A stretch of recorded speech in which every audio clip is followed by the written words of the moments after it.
তোমারে দেখলাম। কেমন আছো তুমি? আর কই ছিলে এতদিন? এই ছোট লোকের নিষ্ঠুর মানুষ, আপনিও শুনে রাখুন, এই পৃথিবীর মানুষ জানুক পৃথিবীর মধ্যে এমন নিষ্ঠুর ভাই হয়, এমন নিষ্ঠুর সন্তান হয়। আর আমি আল্লাহর কাছে মোনাজাত করি যে আপনার মতো নিষ্ঠুর সন্তান আর নিষ্ঠুর ভাই যেন কোনো মায়ের ঘরে জন্ম না নেয়। আরে আমি আইতেছি, দাঁড়াও, এই ফোনটা রাখতো। কি ব্যাপার, মেয়ে মানুষ দিয়ে আবার রিক্সাও চালায়। এই যাবে নাকি আমার বাসায়? না, আমি কোথাও যাব না। আরে টাকা পয়সা নিয়ে কোনো চিন্তা করে না। কত টাকা লাগবে? 5,000, 10,000, 50? চলো যাই। কইতেছি না আমি কোথাও যাব না, এখানে যাইবেন নাকি আমি আমার হাত উঠাবো? আসল কথা কি, তখন মতো ছোট লোক রে না, আসলে ভাবছিলাম যে হেল্প করবো, হেল্প করে মনে কর তোদের বড় লোক করে দিব। আসলে তোরা ছোট লোক না, ছোট লোকই থাকবি। তোর রিক্সা না, এই রিক্সায় চালাইতে হইব। তোরা কোনো সময় এসির হাওয়া খাইতে পারবি না, তোদের না এই রিক্সায় চালাইতে হইব। ছোট লোক কোথাকার। অমানুষ কোথাকার।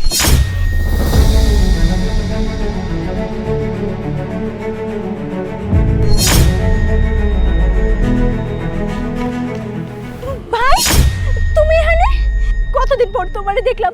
কেমন আছো তুমি? আর কই ছিলে এতদিন? এই ছোট লোকের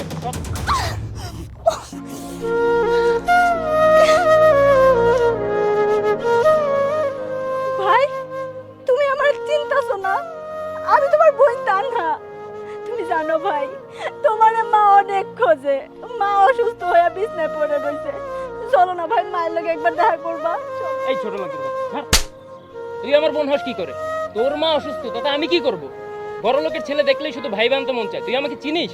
আমি চৌধুরী গ্রুপের মালিকের মেয়ের জামাই এবং ভবিষ্যৎ মালিক। ভাই, শেষ পর্যন্ত তুমি আমার গায়ে হাত তুললা। গায়ে হাত তুলবা না কে? আমি ছোট লোকের বাচ্চা, আমার মাও ছোট লোক। তুমি তো লাট সাহেবের বেটা। তোমার আমার মা পড়াশোনা করায় এত বড় বানাইছে। আজকে তুমি বইনও চেনো না, তোমার মারেও চেনো না। এতবার কইরা কইলাম ভাই, মা অনেক অসুস্থ, অনেক অসুস্থ। তোমার একটা বার দেখার লাইগে কান্দে খালি। একটা বার চলো, তুমি যাইবা না। তুমি একটা বার খোঁজ খবর দিছো আমাকে। তুমি যাম করে ছেড়ে চলে আইছো। মা অসুস্থ, বইটা কেমনে সামলায় সংসার? একটা বারের জন্য তুমি দেখতে আসো নাই। আর এনে কইতাছো তোমার কাছে ধান্দা করতে আইছি। তা নয় তো কি?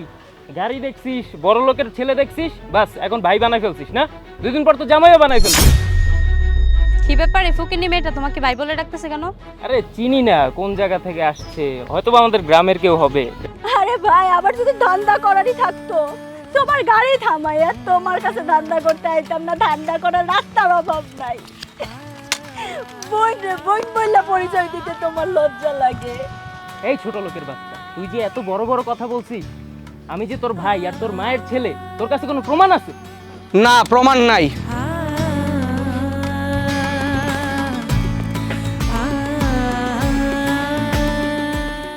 আপনি যে ওর ভাই, এটা প্রমাণ দেওয়ার মতো কেউ নাই। ওই উপরওয়ালা, একমাত্র উপরওয়ালাই জানে আপনি যে ওর ভাই। আর আপনি ভুলে গেছেন আপনি যে আপনার বোনকে আমার হাতে উঠিয়ে দিয়েছিলেন। মানুষ এতটাও স্বার্থপর হতে পারে যে নিজের মাকে অস্বীকার করে, নিজের বোনকে অস্বীকার করে? ছি, আমার ভাবতে অবাক লাগতেছে আমি আপনার মতো একটা নিষ্ঠুর ছেলের বোনকে বিয়ে করেছি। আপনি সব কিছু ভুলে গেলেন। যেই মা আপনাকে এতটা কষ্ট করে লেখাপড়া করিয়েছে, সেই মাকে আপনি ভুলে গেলেন। হ্যাঁ, ভুলবেন, এটাই তো স্বাভাবিক। এখন আপনার কোটি টাকার গাড়ি রয়েছে, কোটিপতি বউ রয়েছে, শ্বশুর বাড়িতে থাকেন, দামি দামি খাবার খান। এখন এগুলো আপনার কিছুই মনে থাকবে না। একটা বারের জন্য আপনি ভাবলেন না আপনার মা কেমন আছে আর আপনার বোন কেমন আছে। আপনার বোনকে আমি রিক্সা চালাতে দিতাম না, কিন্তু আমি যখন রিক্সা চালাচ্ছিলাম তখন একটা ট্রাক এসে আমার রিক্সাটাকে উড়িয়ে দেয়। আল্লাহর রহমতে আমি বেঁচে গিয়েছিলাম, আমার কিছু হয়নি। কিন্তু আল্লাহ আমার 2টা পা নিয়ে গিয়েছে।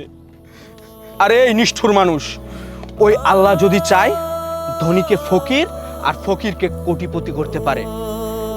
আপনাকে আল্লাহ ফকির থেকে কোটিপতি করিয়েছে, কিন্তু আপনি মিথ্যা বলে প্রতারণা করে একটি মেয়েকে ভালোবেসে ছলনার ফাঁদে ফেলে বিয়ে করেছেন কোটিপতি হওয়ার লোভে। ওই আল্লাহ যদি চায় না, তাহলে আপনার বিন্দু পরিমাণ টাকাও থাকবে না, আর তুমিও ওকে কোনোদিন ভাই বলে পরিচয় দিবে না। আরে তুমি চুপ করো, আমার কোনো ভাই নাই। আমার মা যদি জিগায় ওনার পোলার কথা, কবু তোমার পোলা বেলা বড় লোক হয়ে গেছে, তোমার পোলাহান তোমার নাই, তোমার পোলাহান শ্বশুরের হয়ে গেছে, লাগবো না, চলো। নিষ্ঠুর মানুষ, আপনিও শুনে রাখুন, এই পৃথিবীর মানুষ জানুক পৃথিবীর মধ্যে এমন নিষ্ঠুর ভাই হয়, এমন নিষ্ঠুর সন্তান হয়। আর আমি আল্লাহর কাছে মোনাজাত করি যে আপনার মতো নিষ্ঠুর সন্তান আর নিষ্ঠুর ভাই যেন কোনো মায়ের ঘরে জন্ম না নেয়।